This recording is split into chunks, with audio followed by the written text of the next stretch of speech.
Diceva che siamo qui per celebrare i nostri 35 anni di vita assieme alla nostra comunità. Sono quindi particolarmente grata alle autorità qui presenti, civili, religiose e militari, ai sindaci numerosi del nostro territorio, ai colleghi e rettori delle università italiane e straniere, ai cittadini, agli studenti delle scuole di Udine qui presenti, Liceo Scientifico Marinelli, Istituto Tecnico Zanon, Malignani, Istituto Tecnico Deganutti, Educantato Statale Uccellis, dell'Istituto Scolastico Comprensivo di Tavagnacco, ai corregionali all'estero, va il mio più grande abbraccio, oggi con noi numerosi, alle tante associazioni che sono presenti, alla stampa e naturalmente a tutta la grande comunità universitaria di Udine. Un grazie particolare al Ministero dello Sviluppo Economico che, riconoscendo il ruolo di questa nostra università come promotrice dello sviluppo di questa terra, ha concesso il patrocinio a questo evento che si svolge oggi, 6 marzo, esattamente a 35 anni dal decreto istitutivo del Presidente della Repubblica del 6 marzo 1978. Entriamo quindi adesso nell'atmosfera che ci ha portato oggi qui con un video curato, così come tutta la cerimonia, dal personale, dagli studenti, dai tecnici dell'Università di Udine.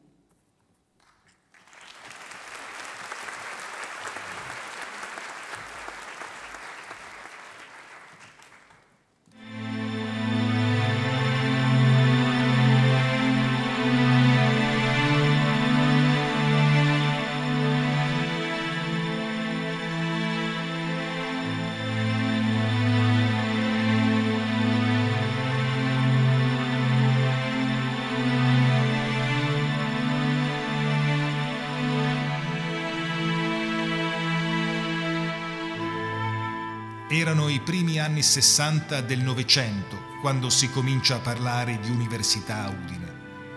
Il 27 novembre 1967 viene formalmente istituito il Consorzio per la Costituzione e lo Sviluppo degli Insegnamenti Universitari in Udine, con sede prima in Palazzo Antonini, di cui è proprietario, e poi in via Mantica. Soci del Consorzio sono il Comune, la Provincia, la Camera di Commercio e la Cassa di Risparmio di Udine. La necessità di dare risposta al bisogno di alta formazione dei giovani friulani è molto sentita e la gente scende in piazza con il sostegno esplicito della Chiesa friulana. A partire dall'arcivescovo, Monsignor Alfredo Battisti, cui l'Ateneo nel 2008 ha conferito la laurea honoris causa in occasione del trentennale dell'università.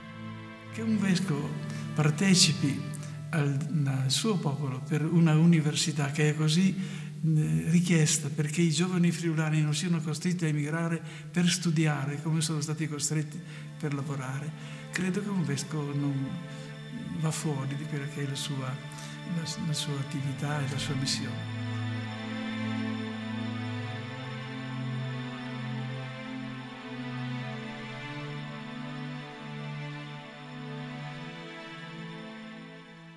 Il terremoto del 1976, da fonte di distruzione e disperazione, diventa opportunità per rilanciare la battaglia per l'istituzione dell'università. Ma il percorso è ancora lungo. La raccolta di firme sulla proposta di legge di iniziativa popolare per l'istituzione di un'università in Friuli si svolge anche nelle tendopoli.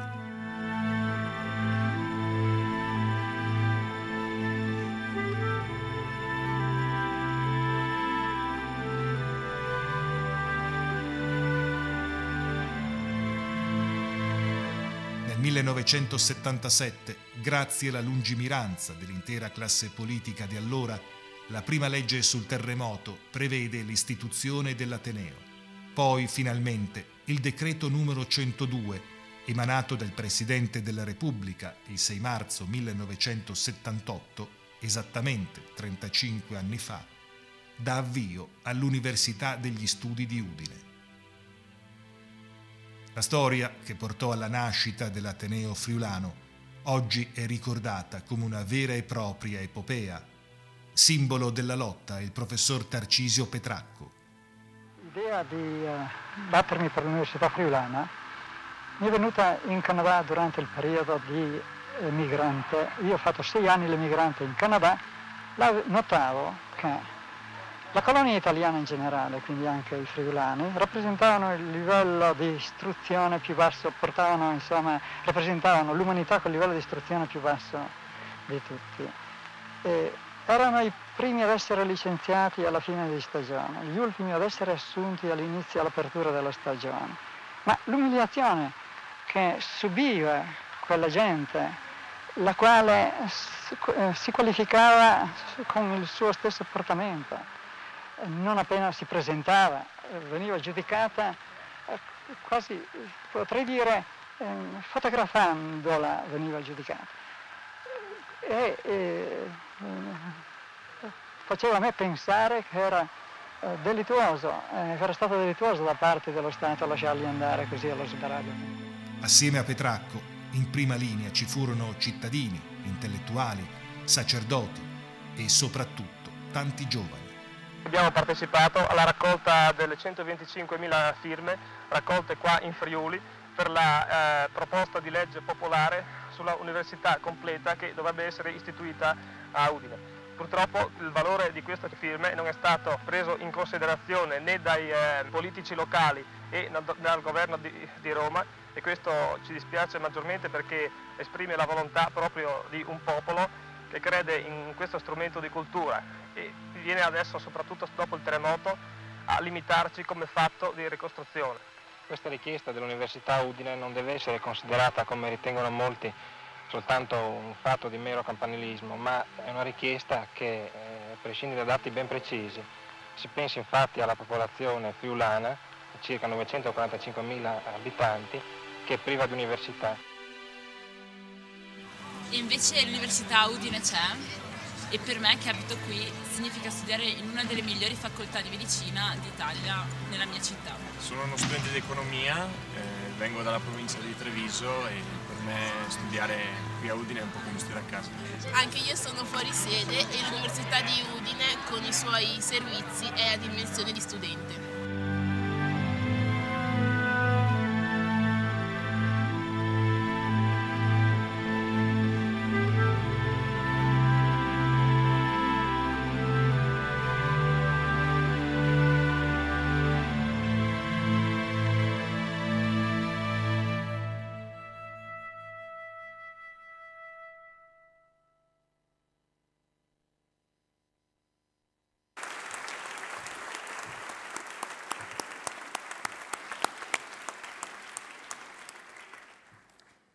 Sono passati 35 anni da quel 6 marzo 1978, 35 anni in cui ci siamo rafforzati, siamo cresciuti incessantemente, abbiamo disseminato sapere e conoscenza, abbiamo creato classe dirigente, ci siamo fatti apprezzare a livello mondiale, mantenendo tuttavia un forte legame col territorio, fedeli al dettato istitutivo della nostra università.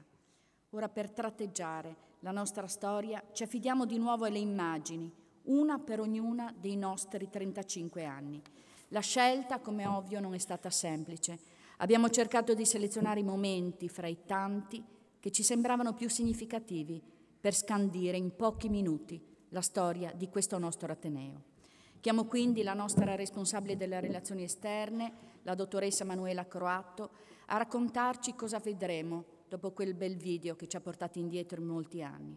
Manuela, tra l'altro, lavora in un'università da 29 anni e quindi una sorta di custode della memoria storica dell'Ateneo. Prego, Manuela. Grazie. Grazie. Grazie. Buonasera a tutti.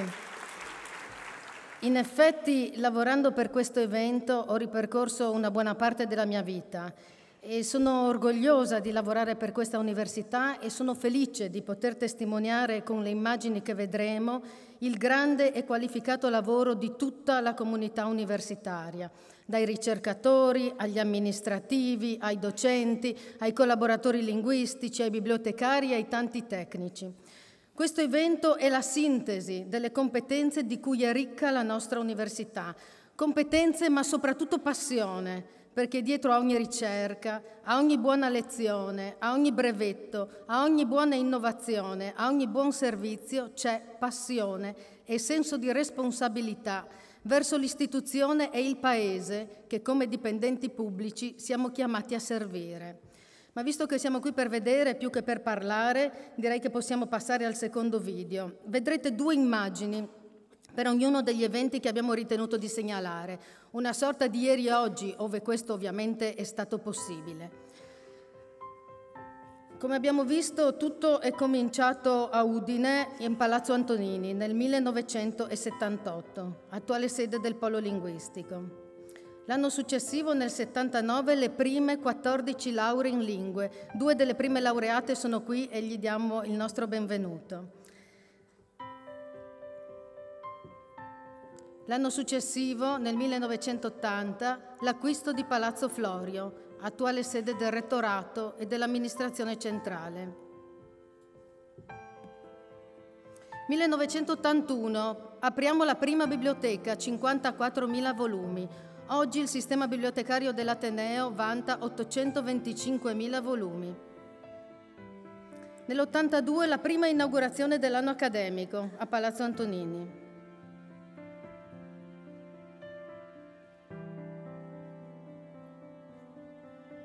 Nell'83, a soli 5 anni dalla nostra istituzione, l'Ateneo arriva a 3.000 studenti.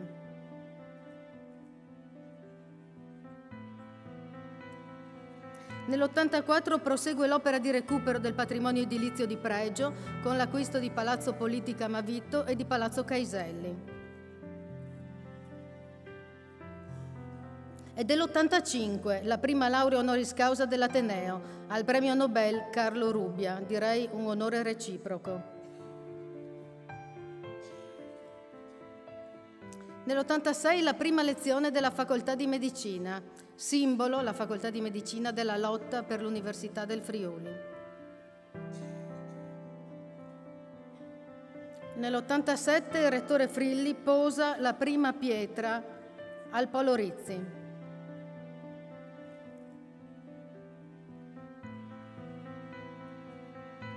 Nel 1988 i primi soggiorni all'estero degli studenti con il progetto Erasmus. Oggi sono 5.730 i ragazzi che sono andati all'estero. Dall'89 sono operativi gli uffici e i laboratori dell'azienda agraria universitaria.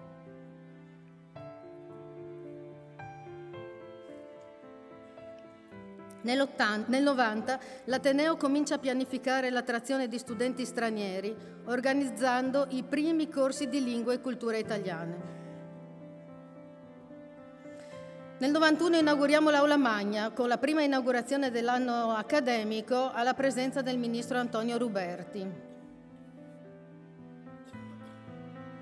Nel 92 il Papa Giovanni Paolo II inaugura il Polo Rizzi. Sono passati 5 anni dalla posa della prima pietra. Oggi accoglie 6.000 studenti.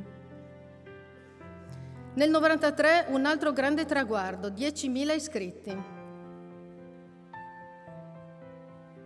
Nel 94 l'Ateneo approda sulla rete grazie al centro di calcolo. È passato solo un anno da quando il CERN di Ginevra ha reso pubblica la tecnologia su cui si fonda il www. 95 nasce il Centro Interdipartimentale di Ricerca sulla Lingua e la Cultura del Friuli. Doveroso omaggio alla nostra terra. Nel 96 l'Ateneo si fa carico di una vera e propria maratona di incontri sul territorio per promuovere l'utilizzo dei fondi comunitari legati all'obiettivo 5B.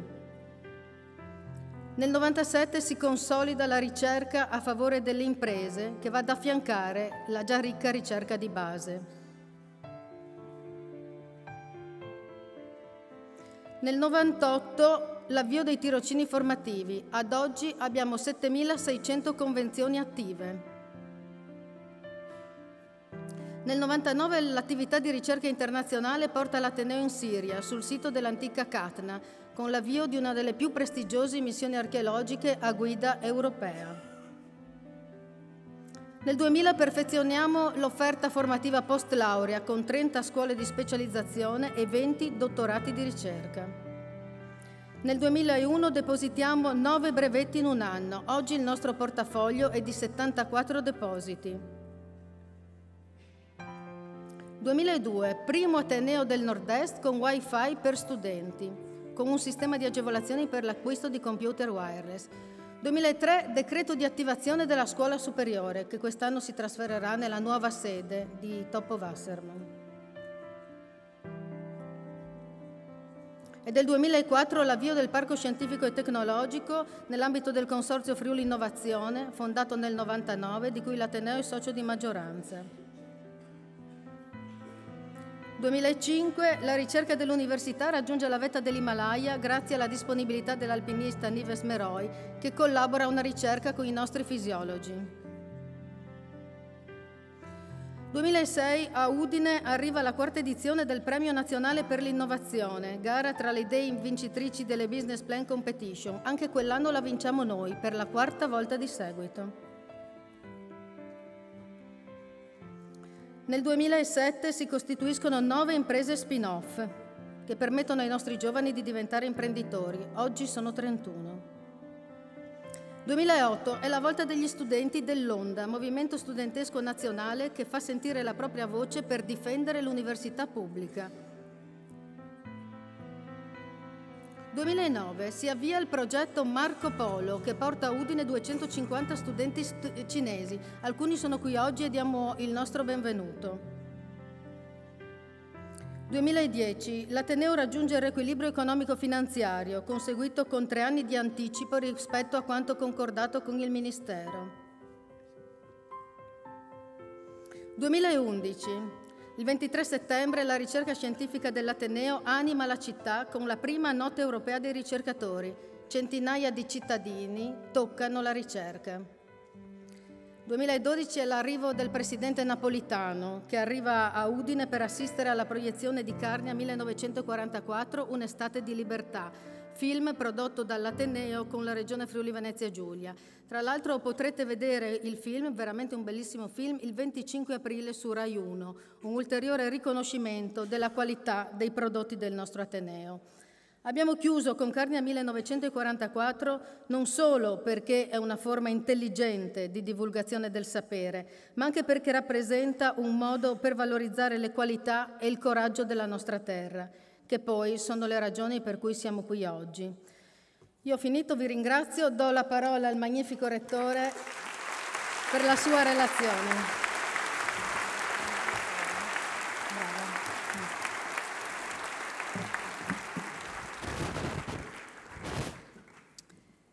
Come abbiamo potuto vedere, l'Università di Udine è il risultato di una lunga, tenace battaglia popolare e democratica, durata oltre un decennio a partire dagli anni 60 del secolo scorso.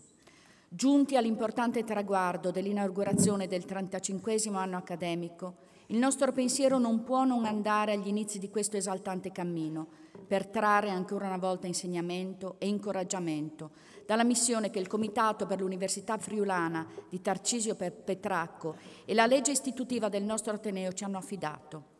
Un saluto particolare al Presidente del Comitato per l'Università Friulana, notaio Marino Tremonti, e al Professor Gianfranco Daronco, Presidente del Comitato per l'Autonomia e il Rilancio del Friuli, qui presenti. Negli anni 60 del Novecento l'idea, sino allora di pochi, di un'università autonoma in Friuli viene fatta propria da una più vasta opinione pubblica. L'idea, che via via matura, è che l'università debba essere un'università in primo luogo friulana, sempre più completa di facoltà dopo la richiesta di medicina e sempre più aperta alla Mitteleuropa. Insomma, la ragion d'essere nelle linee generali era in fondo di nuovo quella che nel 1353 il diploma dell'imperatore Carlo IV di Lussemburgo tratteggiava, raccogliendo in eredità l'impegno del patriarca Bertrando di Saint-Genis prima e del suo successore Niccolò di Lussemburgo poi, per l'istituzione di uno studium generale a Cividale, una università collocata al centro del territorio patriarcale e ai confini col territorio del nord e dell'est. Come visto, La nascita di un autonomo Ateneo friulano trova compimento col decreto presidenziale del 6 marzo 1978, in attuazione della legge di ricostruzione 546 dell'8 agosto 1977. Il decreto presidenziale viene pubblicato in Gazzetta Ufficiale il 13 aprile. Il fine dell'Ateneo friulano è normativamente definito: contribuire al progresso civile, sociale e alla rinascita economica del Friuli. Per rispondere alla missione dettata dall'articolo 26 della legge 546, indicata come prioritaria all'indomani del tragico terremoto nel maggio del 76, l'Università del Friuli ha messo in campo iniziative e progetti, rispondendo costantemente alle sollecitazioni del territorio ed essendone al contempo elemento di stimolo. Sotto la guida dei suoi rettori, Antonio Servadei, Mario Bonsembiante, Roberto Gusmani, Franco Frilli, Marzio Strassoldo, Furio Onsel e infine Cristiana Compagno. Anche in questo momento, di fronte ai grandi cambiamenti che stiamo affrontando e che ci attendono, le nostre radici salde e profonde ci consentono di guardare con coraggio alle sfide future. Quale ruolo svolge dunque un'università sul territorio? Di essa si valuta la capacità di fare alta formazione, di fare ricerca, di dialogare col sistema produttivo. Questo, per il nostro territorio, è soltanto una parte di verità. L'università ha rivitalizzato i contesti sociali e culturali, ammodernandoli e internazionalizzandoli. Ha reso in particolare il centro storico e i palazzi della città di Udine luoghi di sapere e di comunità, luoghi di vita. Non trascuriamo poi che l'Ateneo friulano coinvolge e fa circolare nel nostro territorio circa 22.000 persone, una grande comunità di studenti e ricercatori, i nuovi cittadini della conoscenza che vivono la città dandone impulsi culturali, sociali, ma anche economico-commerciali, senza i quali si profilerebbe un enorme impoverimento sociale, culturale ed economico. È necessario migliorare i già attivi, ma migliorare ulteriormente i processi in grado di trasformare Udine da città con un'università in città universitaria, dove l'università possa essere uno dei pilastri attorno al quale predisporre i progetti di sviluppo urbani. In questi ultimi anni, l'Università di Udine, come l'intero sistema universitario nazionale, ha realizzato cambiamenti paradigmatici per effetto dell'epocale legge 240, la cosiddetta riforma Gelmini, in un difficile e punitivo contesto finanziario. E non avrei qui lo spazio sufficiente nemmeno soltanto per elencare le enormi problematiche che investono oggi le università italiane e che stanno incidendo pesantemente sulla loro capacità di essere competitive a livello europeo. Gli appelli dei rettori, finora rimasti inascoltati, sono anche un urlo di dolore a fronte del declino dell'università pubblica italiana, derivante dai tagli lineari introdotti dal decreto Tremonti nel 2008 e portati a completa applicazione col governo Monti. È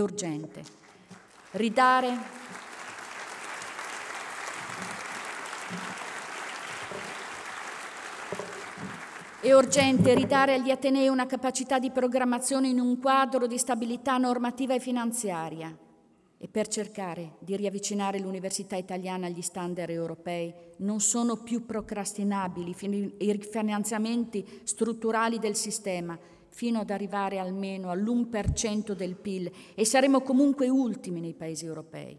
E poi è urgente per avvicinare il sistema economico alla ricerca e alle università, una forte manovra di defiscalizzazione dei contributi versati dalle imprese agli atenei.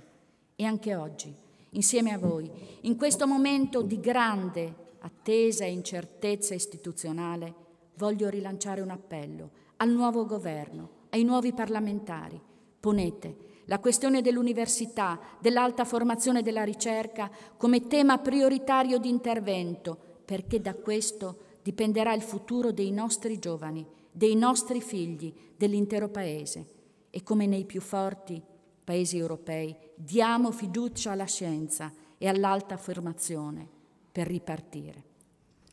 A fronte di questi profondi cambiamenti che hanno segnato il sistema universitario in questi ultimi 5 anni, In questo mare in tempesta, nel quale ci hanno costretto a navigare, noi dell'Università di Udine abbiamo reagito con la forza, il coraggio e la passione dei nostri padri fondatori. E vediamo qualche risultato, rimanderò poi al video successivo. Grazie all'impegno di tutta la comunità universitaria, abbiamo infatti posto le basi per realizzare un nuovo modello di ateneo, innovativo, capace di agire efficacemente all'interno di uno spazio europeo internazionale. In questi anni abbiamo lavorato su 3 direttrici: risanamento, razionalizzazione e rilancio. Con poche risorse e bisogni crescenti, l'efficienza nell'utilizzo delle risorse pubbliche è la vera questione morale.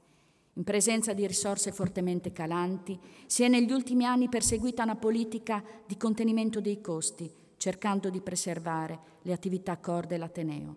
Si è già detto del pieno raggiungimento del riequilibrio economico-finanziario nel 2010, conseguito con 3 anni di anticipo rispetto a quanto concordato dal Ministero.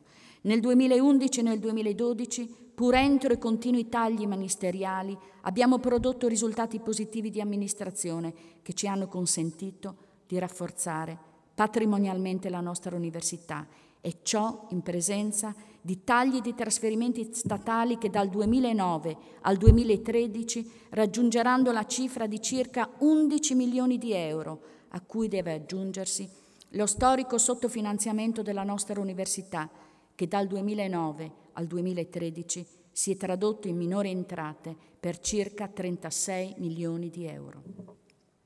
Voglio ricordare che il sottofinanziamento colpisce a livello regionale solo l'Università di Udine, creando quindi una disparità di trattamento nelle assegnazioni ministeriali.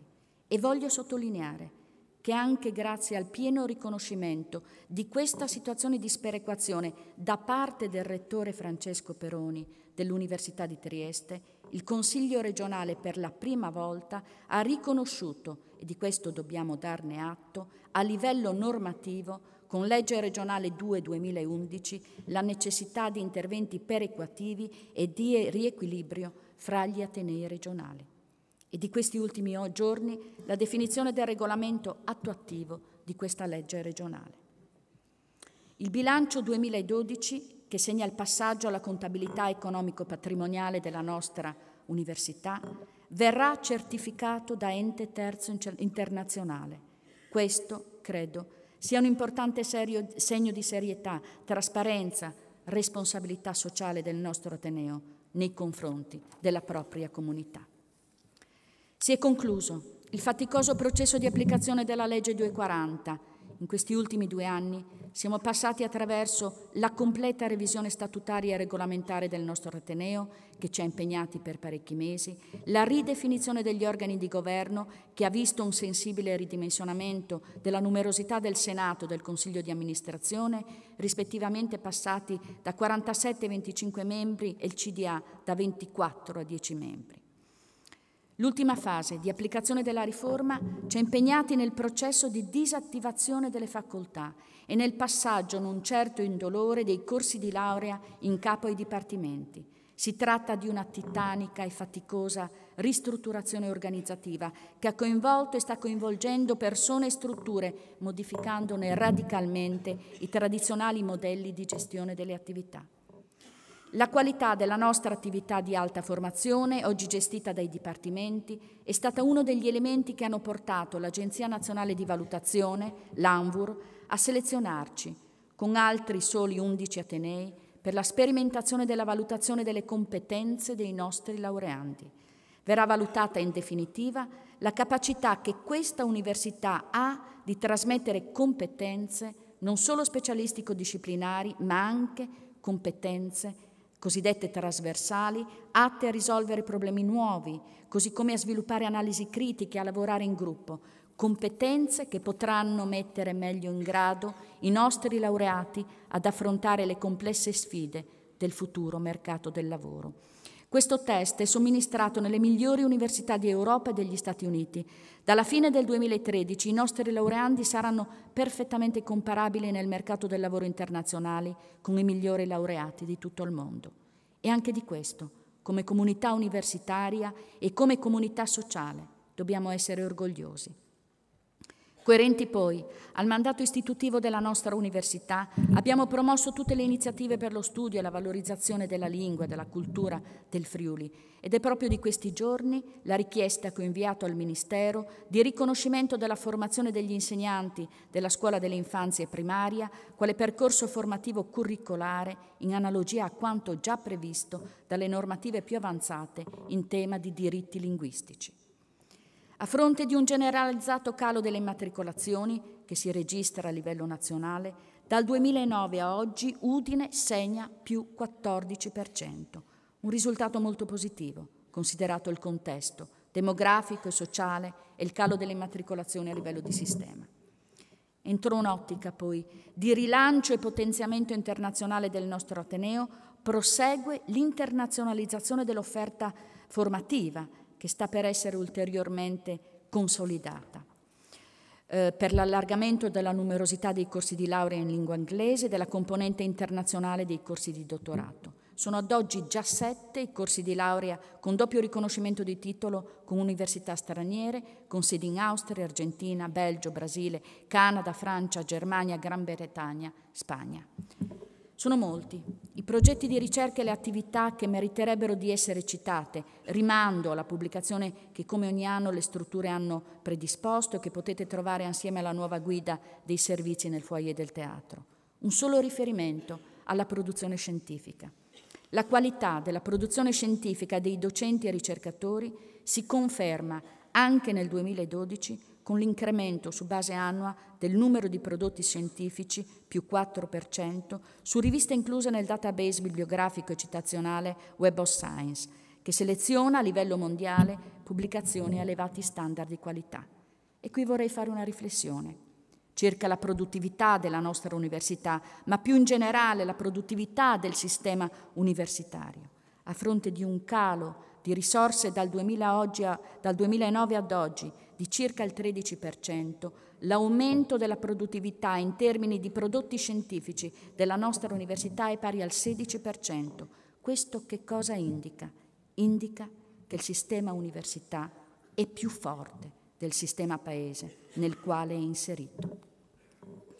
Come vedremo nel successivo filmato, sono eccellenti anche per 2012 i risultati di questa università, collocata sempre tra i primi posti nell'alta formazione, nella ricerca, nel trasferimento tecnologico. Riteniamo di essere riusciti a porre solide fondamenta su cui potrà svilupparsi un futuro nuovo per l'Università del Friuli, per rendere oggi e in futuro continuamente operativo e vivo il dettato dell'articolo 26 della legge 8 agosto 77, rivisitato e rafforzato, come ha ricordato il Presidente Fontanini, attraverso il patto del 27 ottobre 2008 sottoscritto col territorio, l'Università del Friuli deve sempre più essere un'università aperta, competitiva, attrattiva, al centro dell'Europa, al servizio della scienza e della ricerca e solo in quanto tale la nostra università potrà continuare ad essere valido strumento di sviluppo territoriale, di innovazione, di ricerca, di formazione e di motore di sviluppo. Le azioni di risanamento, razionalizzazione e rilancio che abbiamo implementato si inseriscono entro 3 macro priorità strategiche. La prima, il collegamento strutturale con l'Europa, in particolare col mondo della ricerca europea. La seconda, la necessità di accelerare i già buoni processi di internazionalizzazione dei corsi di studio per diventare più attrattivi. La terza, la necessità di migliorare i processi di valorizzazione della ricerca industriale e di trasferimento tecnologico. Ma non basta essere bravi se si è soli.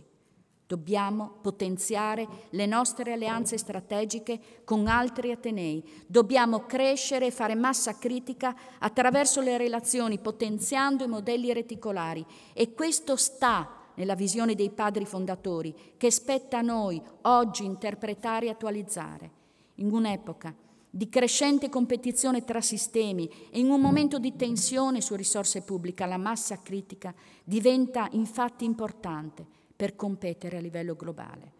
E allora in questa nostra regione, al centro dell'Europa, possiamo e dobbiamo tutti assieme aumentare le potenzialità entro cui operiamo, agendo primariamente sulle relazioni, sulle connessioni e sulle complementarità tra atenei, con una maggiore specializzazione degli asset strategici, in un quadro di cooperazioni allargate che superi a livello regionale i dualismi del passato, come anche rigetti con forza ogni ambizione accentatrice più o meno latente. Nei nuovi contesti normativi, ma anche per garantire elevati standard di qualità, oggi non possiamo più continuare tutti a fare un po' di tutto con bacini di utenza troppo piccoli per garantire la crescente qualità richiesta. Nello specifico, a livello di lauree triennali dobbiamo senz'altro continuare a offrire ai nostri territori una formazione di base per rispondere alle esigenze del sistema sociale e produttivo, ma al contempo, in complementarità con le università vicine, dobbiamo specializzare fortemente le lauree magistrali, rendendole attrattive nel confronto con le grandi aree metropolitane e con la realtà internazionale. E dobbiamo, infine, costruire corsi di dottorato di alta specializzazione anche a livello di Euroregione, capaci di attrarre studiosi da tutta Europa e anche dal resto del mondo. Questo, signori, è un percorso già tracciato da questa università e già avviato anche con l'accordo di collaborazione federativa con l'Università di Trieste, con la Sissa, unito agli accordi quadro con Trento e Verona, ma anche i progetti definiti all'interno della conferenza dei rettori dell'Alpe Adria e del progetto europeo nell'area danubiana condiviso con l'Università di Trieste, la Sissa e l'area Science Park e finanziato attraverso i fondi sociali europei.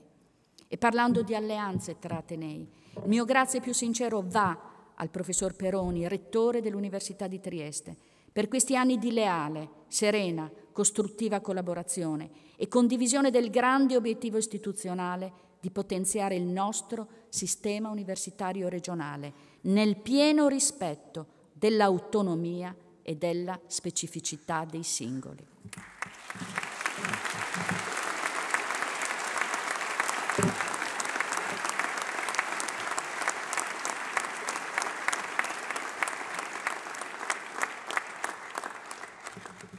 Come 35 anni fa, dunque, stiamo oggi scrivendo una pagina nuova della storia della nostra università, con coraggio, con la capacità di vedere oltre, ripartendo dal territorio.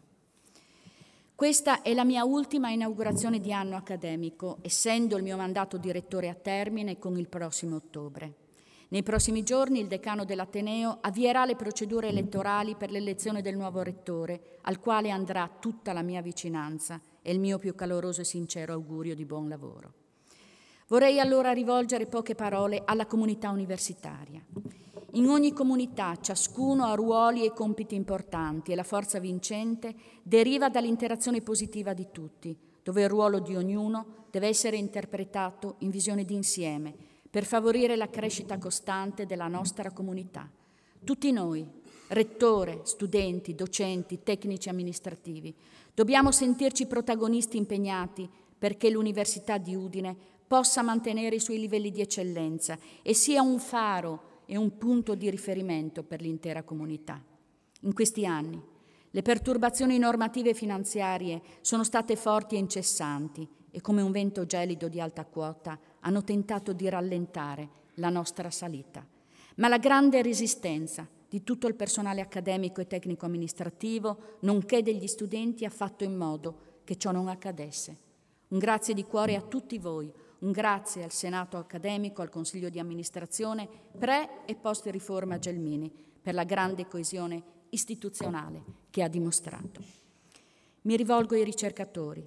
La ricerca è il motore dell'università e la nostra università ha ricercatori di eccellenza che le consentono di competere con successo a livello internazionale.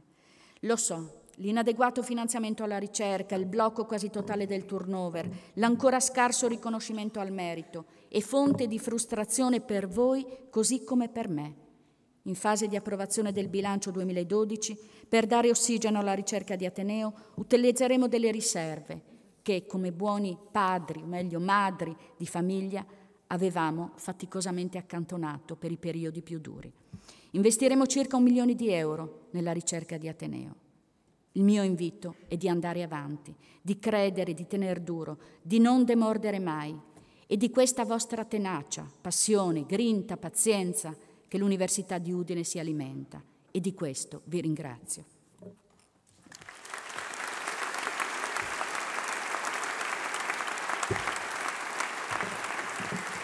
Grazie. Mi rivolgo agli studenti. Se l'università ha motivo di esistere, è davvero perché ci siete voi. In questi ultimi 2 anni, pur con ruoli e secondo modalità diverse, abbiamo manifestato il nostro dissenso verso la politica dei tagli e delle riforme non sostenibili dal sistema universitario. La capacità di dissentire, nonostante si obbedisca alla legge, è la virtù più peculiare della rappresentanza democratica. Vi ringrazio per il dialogo aperto e costruttivo e per tutto ciò che siamo riusciti a costruire insieme in questi anni. Oltre ad essere bravi studenti, siate idealisti, avete tutti i potenziali per inventare un nuovo mondo, partendo dalla vostra università. Agli ex presidi, ai direttori di dipartimento, ai presidenti dei corsi di laurea, ai professori aggregati, ai ricercatori, al personale tecnico-amministrativo tutto, ai capi area, alla direttrice generale, va il mio grazie più caloroso. In pochi anni abbiamo rimodellato la nostra università, abbiamo scritto una nuova importante pagina nella storia del nostro Ateneo e di questo tutta la comunità deve essere orgogliosa. Mi rivolgo al nostro sistema, ai privati, alle imprese. Grazie per il supporto al nostro Ateneo, fonte di sviluppo territoriale, fucina di creazione della migliore classe dirigente. Aiutateci ancora e di più. Aiutateci a dare fiducia ai nostri ricercatori. Aiutiamoli a credere in un presente e futuro migliore. Dobbiamo tutti insieme evitare una nuova diaspora, una nuova emigrazione, un nuovo silenzioso esodo, quello dei nostri migliori cervelli, dei talenti che qui in questa terra e in questa università abbiamo formato e che qui in questa terra vogliono donare innovazione e sviluppo. A tutti voi, infine, posso dire di aver cercato in questi anni di dare il mio contributo col massimo impegno. Ho lavorato con la testa e col cuore per il bene superiore dell'istituzione che ho avuto l'onore di governare.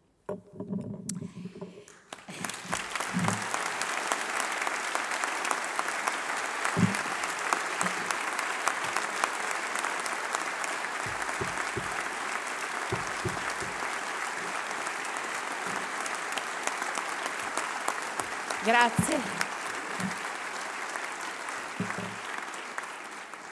Rimane ancora molto da fare. Sono sicura che questa università continuerà a migliorare e a crescere, rimanendo punto di riferimento per l'intera comunità del Friuli. Naturalmente non sarei riuscita ad affrontare tante complessità sola. Il mio grazie più grande, sincero e commosso va ai miei delegati. Qui a Teatro, in questo grande e simbolico abbraccio, esteso a tutta la comunità, il nostro grazie, come comunità universitaria e mio personale, va alle donne e agli uomini che hanno lottato per avere questa università e alle donne e agli uomini di oggi che hanno a cuore il futuro del nostro Ateneo e ci supporteranno nell'affrontare le sfide future col coraggio dei padri. Grazie.